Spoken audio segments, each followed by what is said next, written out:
berlaku itu next on, ke depannya. Misalnya nanti ada putusan pengadilan yang berkekuatan hukum tetap yang mengatakan ijazahnya palsu, maka sejak itulah, maka Jokowi nanti akan ditentukan konsekuensi ke depannya. Misalnya, tidak dapat lagi tunjangan perumahan, tidak dapat lagi pensiun sebagai presiden, bahkan bisa saja status kepresidenannya dicabut dalam sejarah. Itu bergantung keputusan politiknya. Jadi dianggap bahwa dia tidak pernah ada, misalnya begitu. Walaupun putusan-putusannya ada, tapi dia dianggap tidak pernah ada. Nah, nanti itu akan kombinasi antara putusan politik dan putusan hukum. Banyak sekali orang mengatakan, keputusan politik dan putusan hukum. Banyak sekali orang yang mengatakan, gak ada gunanya mempermasalahkan hal-hal yang sudah lewat. Kok gak ada gunanya gimana? Ini adalah bicara tentang sebuah prinsip besar. Kalau kita paham, ibu-ibu dan bapak-bapak sekalian, saya khawatir jangan-jangan soal Jokowi ini bukan hanya soal ijazah saja.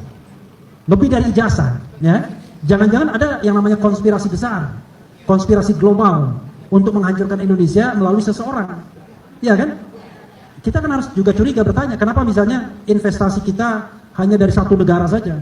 Misalnya nikel kita kenapa lebih banyak dimanfaatkan oleh China misalnya?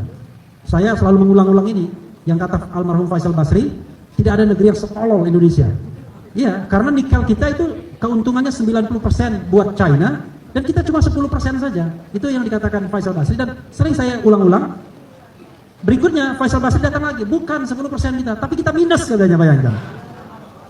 Dan ibu bapak sekalian tahu, uang-uang nikel itulah yang kemudian dibuat untuk pemilu dan lain sebagainya, untuk kecurangan dan lain sebagainya.